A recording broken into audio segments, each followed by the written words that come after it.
Okay, oh, it's 2:02. Are we all ready? We're missing, oh, no, Gina told us she might be a little late.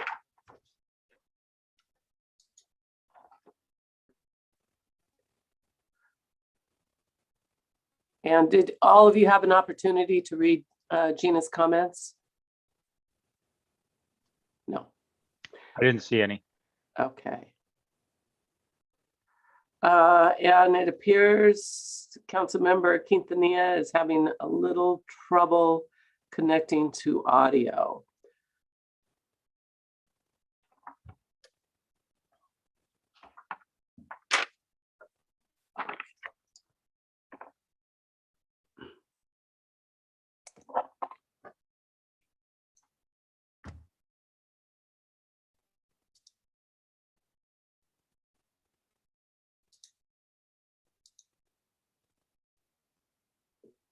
Oh, shit.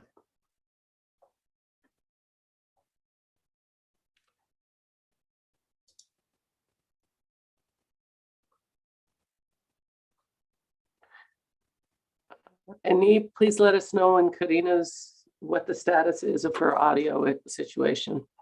I think I got it. Perfect. Okay, great. So let's get started. And who's going to lead this off? Is it Eric? I'll do that for you, Mayor. Yes. Great, thank you. Yep. Good afternoon, Mayor, members of the City Council. I'm Eric Seha, Deputy Director for Development Services. With me today is Deborah Glickman, a Management Analyst with our Economic Development Division and lead on the Lupine Plaza project. Also joining us are Ryan and Rick with MIG, the lead designers for the project.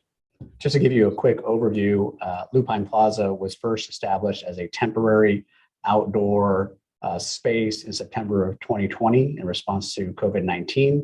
It included shade elements, seating, and some astroturf that was overlaid on the pavement. Those temporary improvements have since been removed, but in September of 2021, the city entered into a contract with MIG Inc. To begin the design process for a potential permanent plaza at this location. They've also been charged with some of the public outreach with this proposal, and also working with the city's subcommittee on this project, the property owners in the area, as well as tenants along El Paseo. That's really just the overview for where or how we got to this part. And I wanted to turn it over now to Deborah Glickman. They can walk you through the rest of this, and then MIG as well. Thank you, Eric. Good afternoon, Honorable Mayor and City Council. Deborah Glickman, Management Analyst with Economic Development. I'm going to do a quick screen share, just do a little bit of background on the project and really turn the bulk of this over to MIG for the rest of the study session. I do have representatives from many city departments on hold in case we need them. So we have representatives from Public Works, from Public Safety, Fire and Police, and the Planning Department. Everyone's available to answer questions that are outside of my area of expertise. So right now, again, Eric spoke a little bit about the history of the plaza, so I won't go too into detail with that. But the temporary plaza was removed in December 2021. In September of 2021, the city retained MIG to go through a design process for a permanent plaza. The process included a lot of public outreach, and for that, the City Council appointed an 8-member subcommittee. The subcommittee consisted of 2 City Council members and 1 representative each from the El Paseo Parking and Business Improvement District, the Planning Commission, Architectural Review Commission, Cultural Arts Committee, El Paseo Square, which is the property just to the east of Lupine Plaza, and the Parks and Recreation Commission. Outreach that was conducted were 3 subcommittee meetings, 2 community engagement meetings. One was on site on December 3rd, and the other was via Zoom on February 15th. The Zoom meeting is up on the Engage Palm Desert website for any community members who want to see what happened at that meeting and have questions. There was 1 key stakeholder meeting with 8 of the surrounding businesses, as well as many meetings with internal staff, including public safety. There were individual meetings with Coda Gallery because they have some special concerns for their loading dock, as well as El Paseo Square and the Cobble Building, which is the building just on the west side of the plaza. Presentations were made to the Parks and Recreation Commission, as well as a Cultural Arts Committee. And MIG will touch on that a little bit more in their presentation. As well as I just mentioned, this project is up on Engage Palm Desert. A bit of the community feedback, I'm just going to touch on it. MIG is going to touch on it more and talk about how they're solving some of the potential issues through design. And one of the great things is there's been a lot of very positive feedback for a permanent space. There was a lot of discussion on whether it should be a through street to traffic or there should be a closure to the street. And ultimately, through the conversations, it's really moved towards the direction of closing the street as a whole. There will always be emergency access there.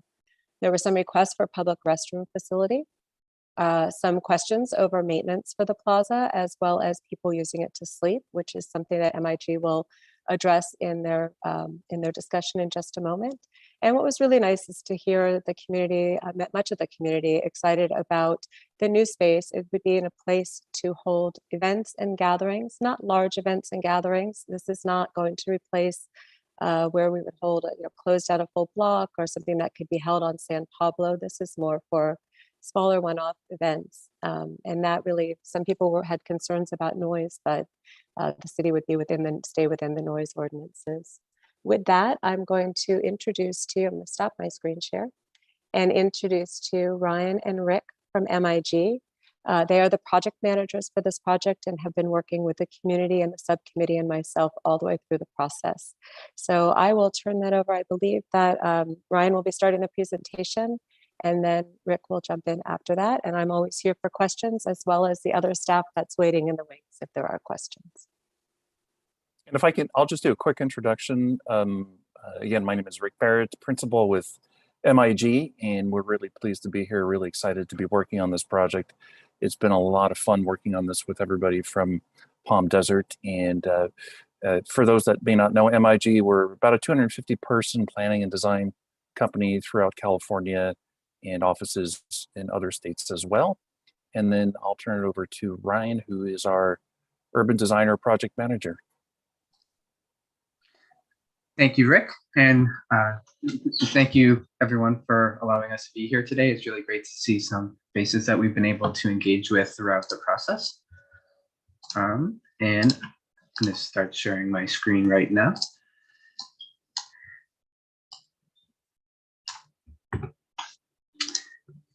And for our presentation today, we just have a number of topics that we're going to go over. First, we'll just provide a summary of the process and the schedule we went through.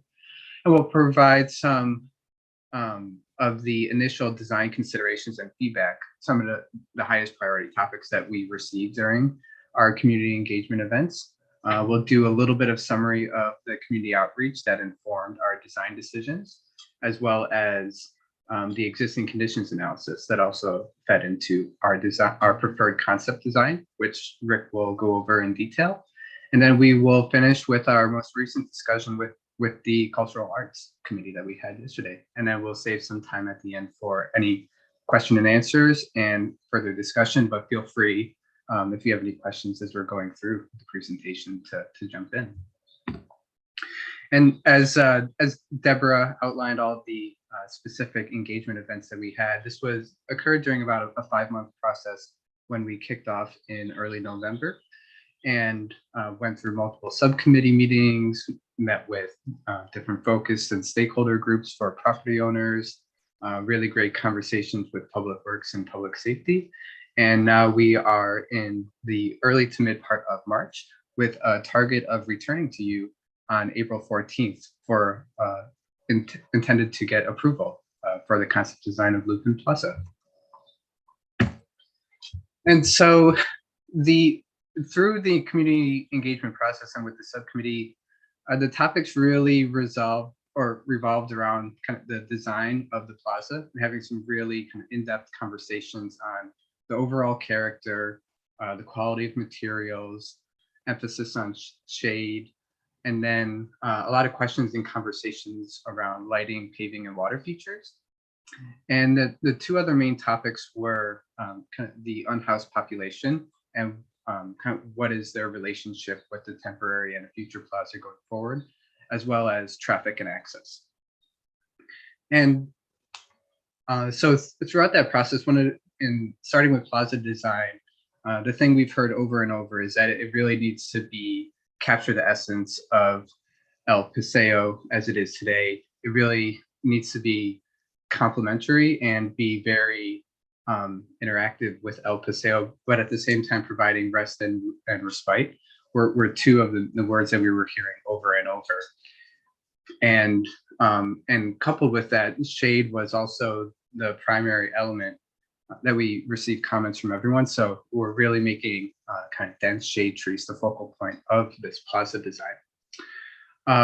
We also had a lot of great questions about lighting, and we think that lighting is really central to creating atmosphere in a particular space. So we're working with an engineering firm for utilities and infrastructure, and the idea is to integrate the entire plaza with LED lighting for not only sustainability benefits, but also the ability to program for special events and colors.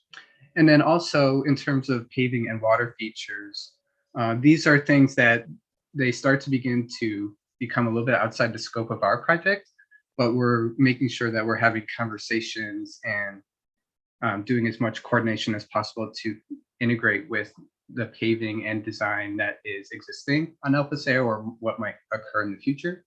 And for water features, just that they should look as good with or without water as the existing ones do along El Paseo.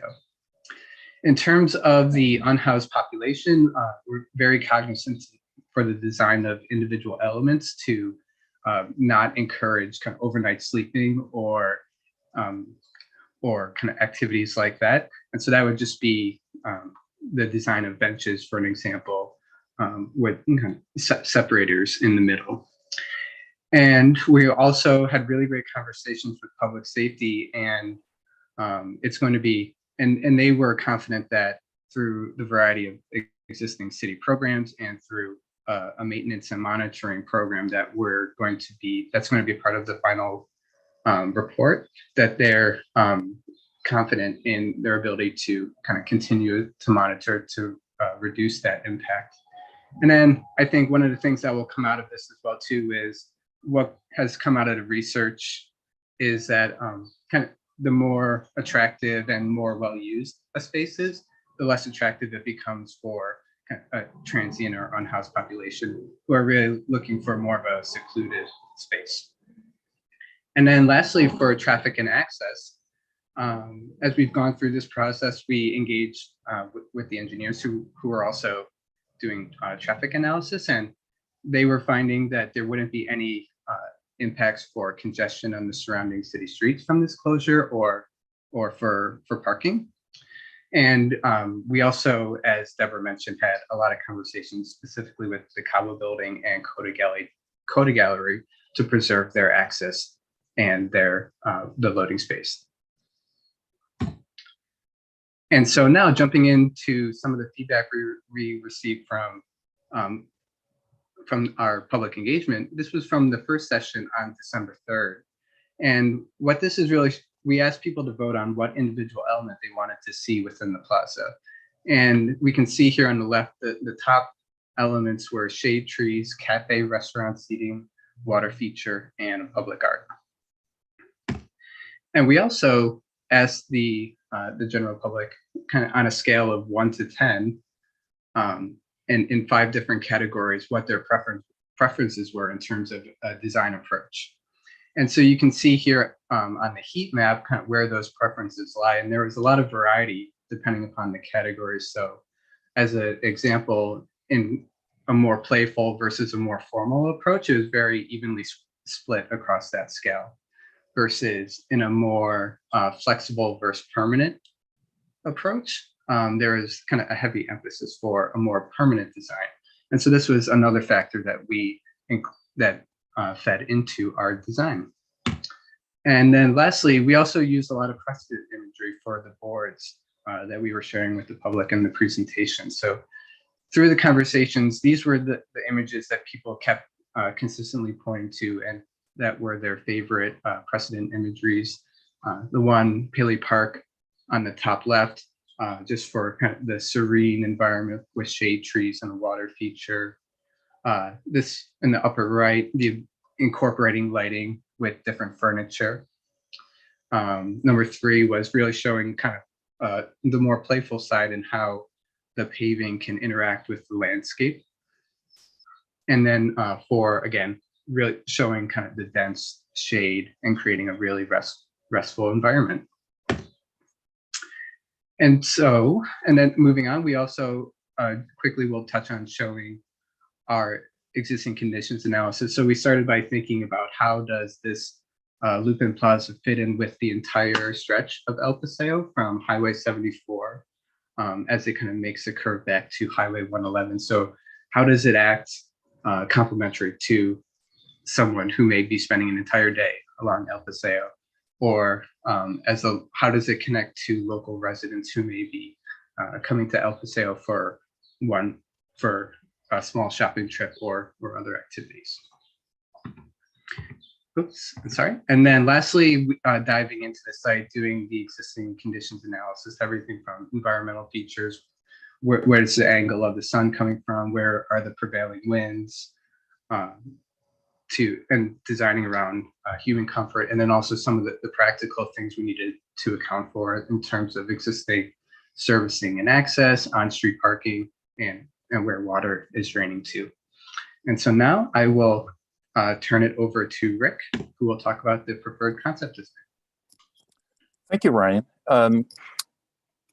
We'll start with just a basic orientation here. So north is to the right, El Paseo is to the left side of this diagram, illustrative plan. And just for other points of reference, the Cobble building, if you could point that out, Ryan, and then El Paseo Square and Coda Gallery to the bottom side of the graphic. And what I'll do is, that was really good, Ryan, to give a kind of an introduction of what we've heard from the community, how we've responded to their concepts. But now we're going to see what it looks like both in plan view and sketch. And then we've got some really good precedent imagery or photographic examples to help sort of explain the concept moving forward. So I'll start with just sort of describing the overall project. The entire project, the closed part of the project, it will extend from El Paseo to the north up to the parking lot driveway that is on the north side of the Cobble building. So that's the area of the permanent closure, and it's about 7,000 square feet. To the left of that, or south, we're proposing continuing the enhanced paving treatment, and we've got some good examples to show you, and also possibly, as we're indicating with these little ramps, making it a tabletop intersection. So as you, not unlike some of the mid-block crosswalks you've done, so as you are driving east or west on El Paseo, when you get to this intersection, you go up a small 2 to 4 inch ramp, and the benefit of that is there's several reasons. One, it slows traffic down. We can introduce enhanced paving, and we can tie that paving aesthetic both into El Paseo and into Lupine Plaza itself. That paving pattern we just talk about paving for a minute, that paving pattern, whatever we end up with, and we'll talk about that in a minute, will extend through the permanent plaza and then even extend into the existing street up to the alleyway, as indicated there where Ryan is pointing out.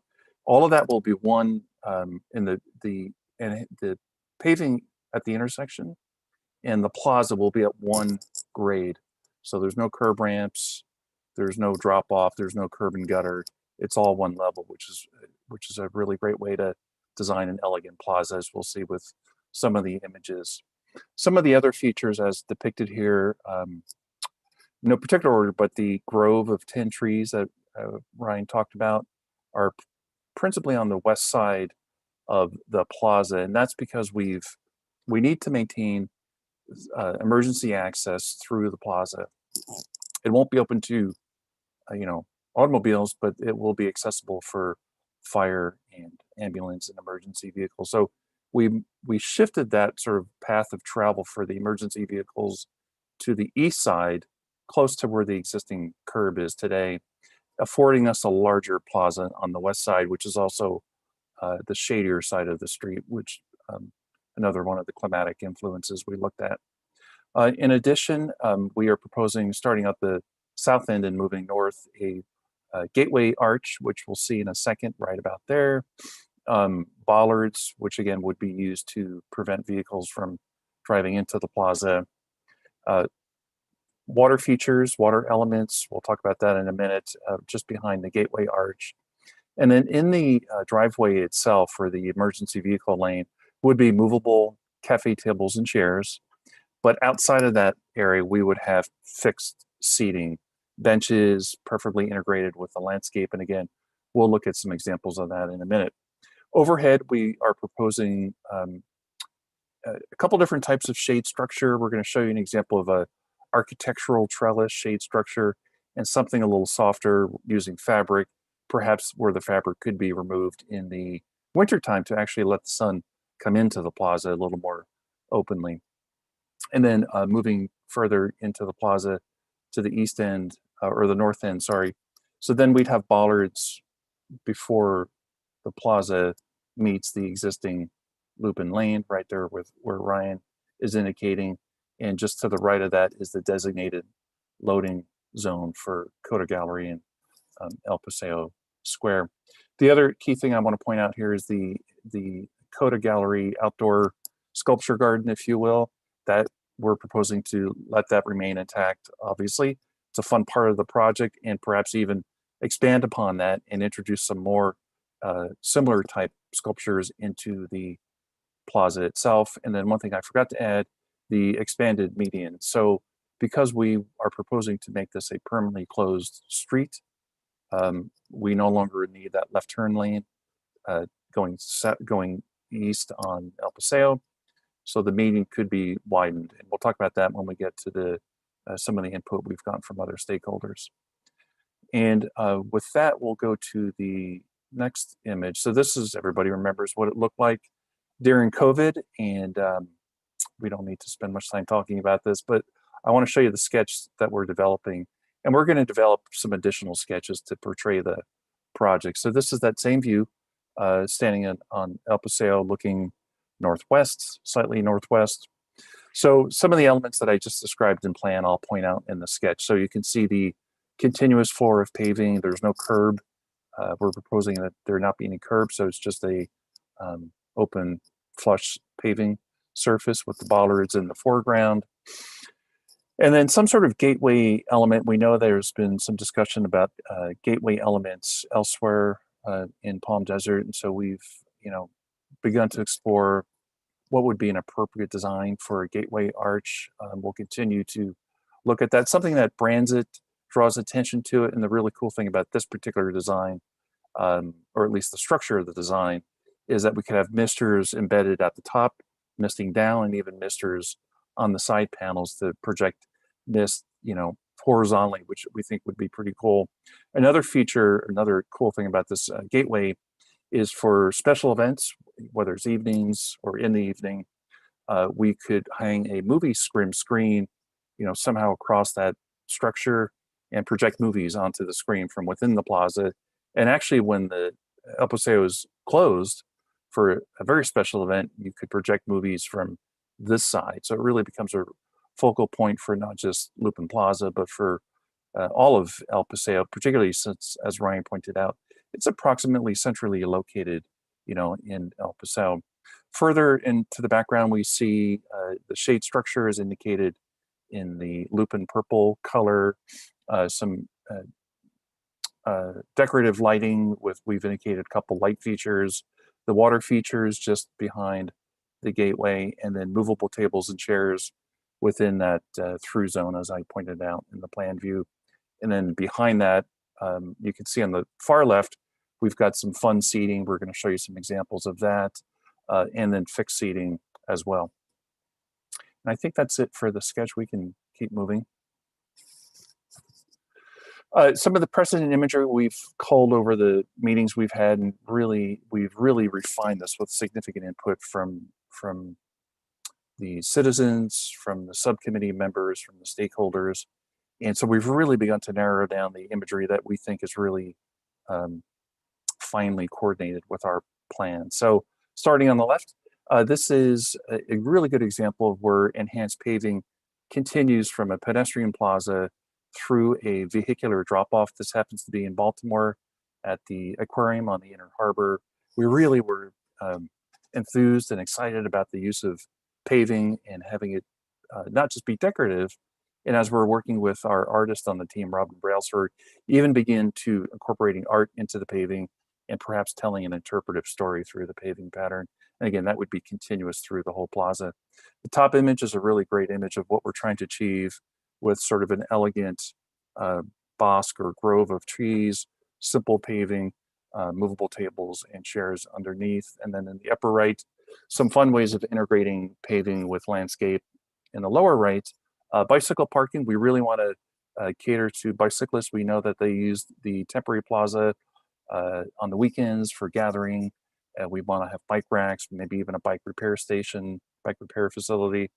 And then the bottom right, a good example of bollards that are used in a very simple, elegant way to separate vehicles from pedestrians.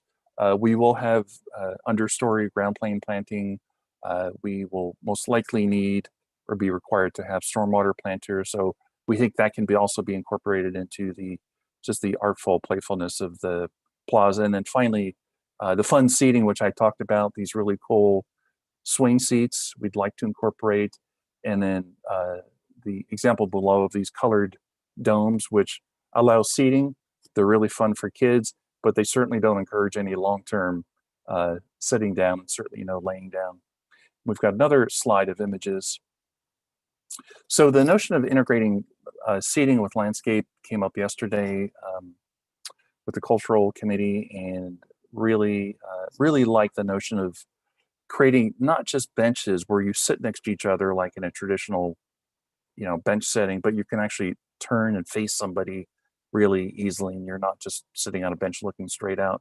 So the two examples on the left have been really well received. We'd like to incorporate something like that. And then back to the shade structures, as I mentioned, the bottom image is a really cool architectural shade structure that can incorporate misters and incorporate lighting. And the lighting, as Ryan talked about a little bit at the beginning, can be coordinated through the whole plaza. So we could have LED lights that are changing colors together in a coordinated way at different times of the year, which we think would be really fun. And then the upper right shade structure is something I saw at the Safari Park in San Diego, where they certainly get a lot of heat and sun in the summertime. So they've built these movable Roman shades that can be, closed in the wintertime when they want sun, but in use during the summertime. And you can probably see there's some, they've incorporated misters into the overhead structure as well. And then finally, the water features, which we showed in the plan view and the sketch. We'd like to incorporate a couple water features, simple, elegant, nothing overly expensive or fancy. And we find that just designing a simple, elegant, maybe just like a 4-foot by 4-foot basin with 2 or 3 bubbler jets really help activate the space. This image on the left is in Salt Lake City. We're not proposing anything that grand, but it just shows a really good way of incorporating an elegant water feature with monumentation, the image in the upper right. Also another cool way to use water because it's accessible. Kids can put their hands in it and play with it. And it also creates a really cool visual effect and certainly will activate the space with the sound. And then in the lower right, a good example of more of an architectural, modern, contemporary gateway. And then finally, we are pulling together a recommended plant palette for the plaza. So we want to feature native as possible, drought tolerant plant material, low maintenance certainly. So the lupine obviously would be a great plant to bring forward into the project. Kangaroo paw, another good example of introducing color, and then ornamental grasses. And then in terms of tree types, we've got a couple tree types here. We're looking at the tipu tree, which I know you've planted to great success in Palm Desert, a great tree, broad canopy, typically not super heavy, dense shade, and certainly a fantastic leaf pattern and great color. In terms of the final slide I'm going to show here before turning it back to Ryan is how does all this translate into what we call our program?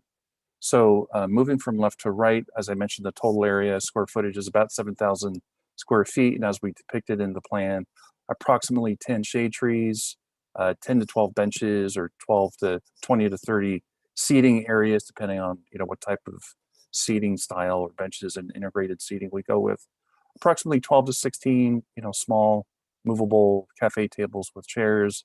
The fun seating I talked about. In terms of spatially, we can accommodate about 14 of those domes. We'd love to incorporate the swings, maybe about 4 of those. Landscaped areas, bioswale, about 600 square feet. Shade structure overhead, which is, again, primarily over the vehicular or emergency lane, about 1,800 square feet. And then a couple water features at about 100 square feet each. And then, as I mentioned, the dedicated loading area for Coda and El Paseo Square. I'll let Ryan take it over the next 3 slides, and then we'll wrap it up. Thanks, Rick. And this is a graphic that very similar to kind of an organization chart. And this is really our first approach to starting to think about public art. And we presented it to the Cultural Arts Committee yesterday. And so the idea at the top is really to find one theme and unifying vision that would integrate all of the elements of the plaza together. And our first thought is that it should be very location based, and that was in concert with the artist who is on our team, Robin Brailsford. When we visited the site back when we kicked off the project, the first thing we noticed was the great views of the mountains as you start walking through the site to the south and to the west. And so once we identify a unifying theme, there were really 5 major elements: the shade structure, the pavement pattern, which could include mosaics, lighting, the gateway arch and water feature, and features I'm really thinking that these elements should all talk to each other in terms of their design and incorporating public art.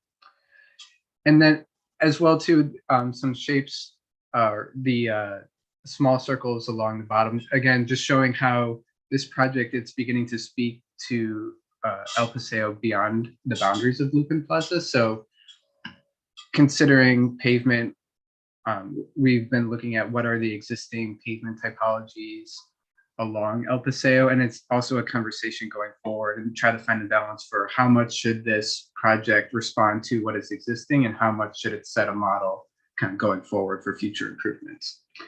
And so the same thing with the proposed plaza gateway and water feature. We've heard some ideas that gateway features would want to be created along El Paseo. So trying to find that balance of how much should they speak to each other versus what should be unique to Lupine Plaza.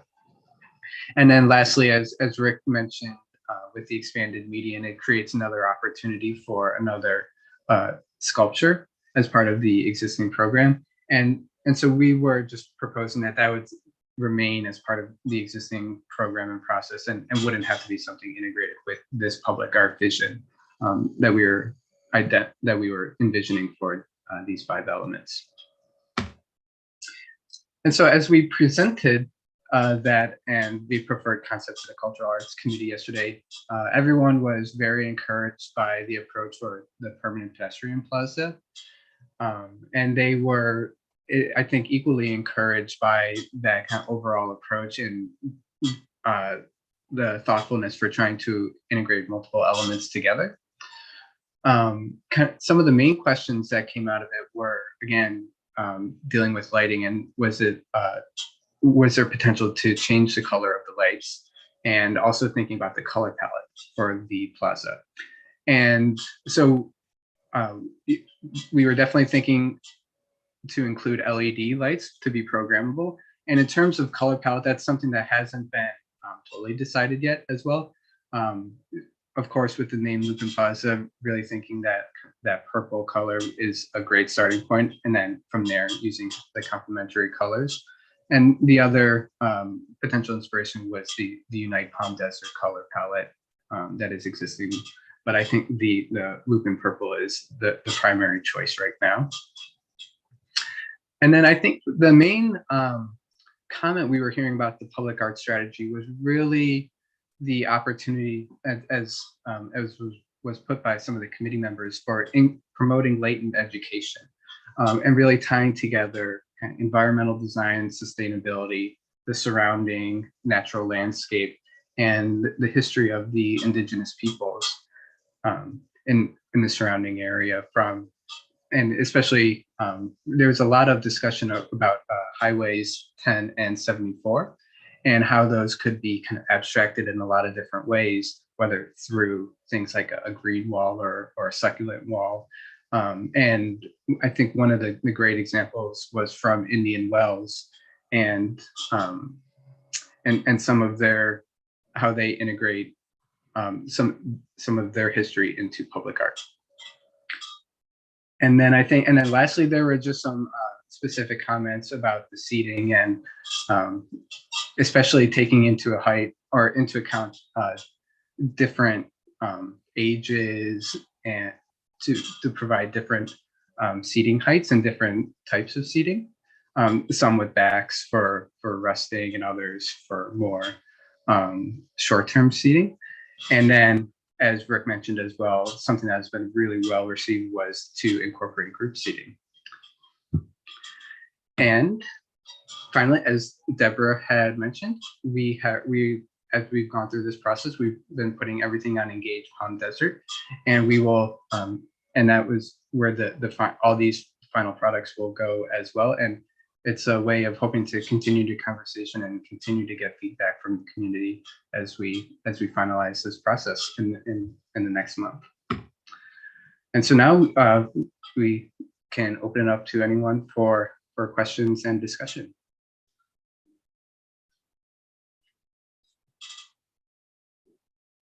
Okay, any thoughts on this that anyone would like to share? Please, Councilmember Kelly. It's all very exciting as someone seeing this for the first time. Of course, our subcommittee members have seen it evolve piece by piece. So kudos. I see many, many things in this that are exceedingly attractive, and I appreciate all of the public engagement. I'm curious about how an expanded median on El Paseo itself came into the discussion, and what timetable is being envisioned. Is that, envisioning for some future time? Because one of the conversations we've had in the council is the importance of not disturbing the street itself more than necessary as our businesses recover from the pandemic. So I kind of understand the creep into the intersection to make that thematically connected. I'm curious as to how the expanded median got within the scope of the project. Yeah, that's a great question. And maybe expanded meaning is too strong of a word. We're simply taking out the left turn lane, which would no longer be needed. And it's your choice, right? You no longer need a left turn lane because you can't turn left into Lupine Lane anymore if this were to go forward. And so it's a chance just to straighten out the median, take out the left turn lane. We're not expanding it.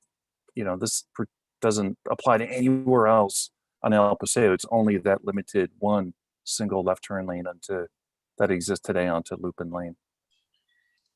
Yeah, and it was interesting that was some, as we were going through our original alternatives, when we arrived at this permanent plaza idea. It was I believe it was Randy that kind of first was one to realize that we had that opportunity with the left turn lane.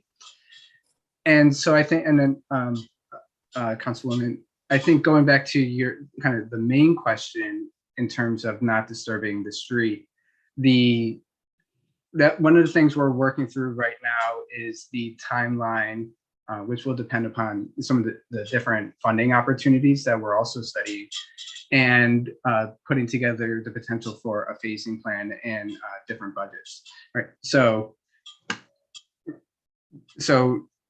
kind of in thinking about high, medium, and low options for this plaza, kind of this would be kind of the whole 9 yards, the highest option, and then something like this intersection improvements. These are some things that could happen separately as part of and integrated as part of capital improvements for El Paseo itself over time. So it's one of the things that we do in our design process is starting to anticipate where are future improvements that can be made and make sure that we're not excluding kind of things that would improve the pedestrian environment. So this edge of where we would be creating the bollards and other elements, kind of curb ramps or tactile strips for people to cross, this would be done to allow that flexibility to happen with or without those intersection improvements.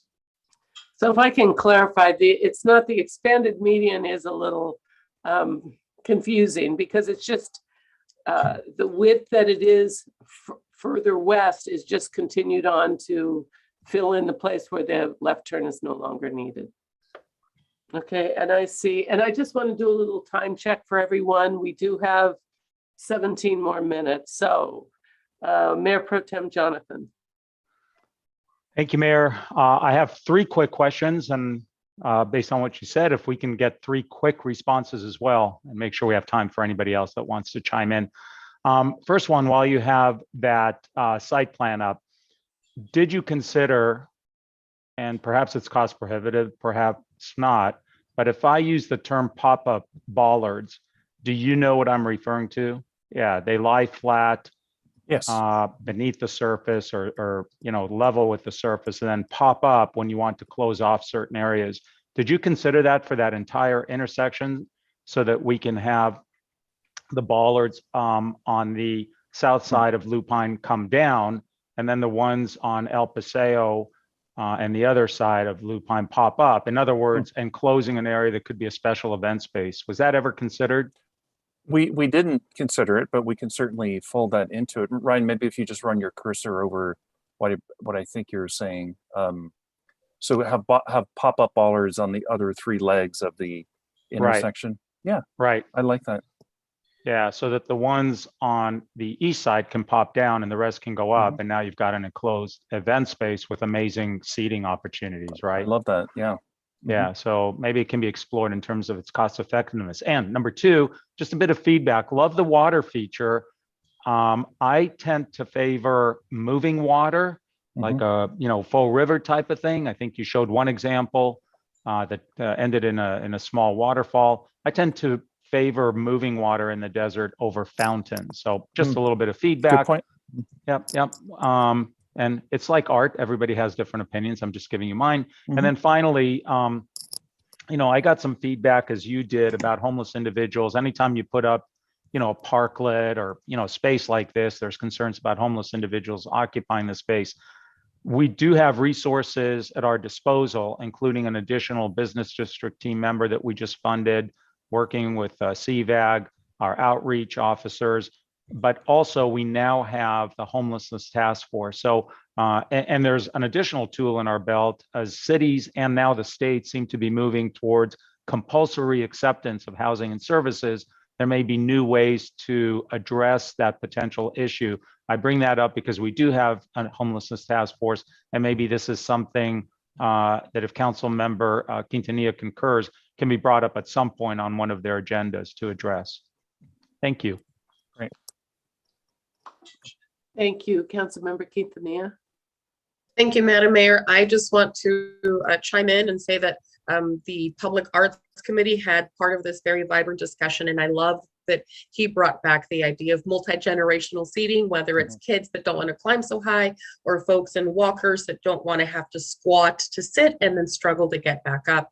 And in regards to the fountains, what the committee recommended is that fountains are fine, but if they are to be turned off, they still have to look like a pretty something to look at. So I think that's something that can be explored at what a medium ground would be, to have flowing water that's inviting, but also could still be appealing should we need to turn off the water. Thank you. Councilmember Nastandi. Wonderful, and I appreciate my colleagues' comments. And as I'm serving on this subcommittee with you, Mayor, I was just going to briefly review what I had liked about the presentation. I do like some type of element of raised crosswalk to be a calming traffic feature.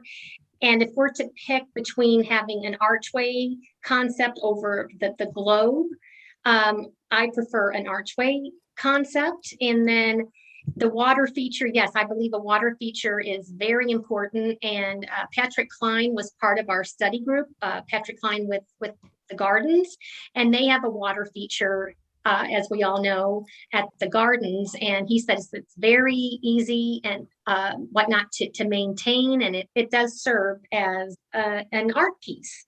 So maybe we do something that blends in with the El Paseo water feature. And then Councilmember Sabby Jonathan, you brought up the homelessness, and yes, we heard those concerns too in our ad hoc committee. But I really do believe, like you just said, our city is doing a great job of managing the homeless camps, setting up along with CBAG, and the state has resources. So I don't want the concern of homelessness to affect the type of seating we decide upon for this area. So, and then also Ron Gregory was part of our ad hoc committee. He's the landscape architect and serves on the planning commission. And he had some great ideas that I hope we'll incorporate in terms of plant palette and a shade structure being adaptable to allow more sun in during the winter and less during the summer. So those are the notes I had made and wanted to share them with you. Thank you. Thank you. Are there any other questions or thoughts? Okay, I do want to say that the meetings that we've had have been terrific, and they have been spirited at times, vibrant always, and there's been some great ideas. And as Councilmember Quintanilla talked about, water features have to look good with or without water. And I thought it was a great point that Deborah Glickman had brought up at one of our meetings. And that really makes you look at it a little differently. And that was a great point. But there was absolutely outstanding engagement in this, a lot of great ideas. And you can see the product that you've been presented with today. It is a result of so many thoughts, so many ideas, and so much input. And it's one more time how great it is when we use Engage Palm Desert for things like this. And I think we've really come up with a product that will be such an asset to Palm Desert in general. So are there any other questions or thoughts? Okay, seeing none, I do want to remind everybody, we are going into open session. So actually, if you want to leave this on now, because we have to agree, we have a vote on adding something to closed session. So we will come into this Zoom link, then we will go back out into the closed session. So if you want to leave this on and we'll all meet back at 3 o'clock, that's fine. Any other questions? Nope, doesn't look like it. Thank you.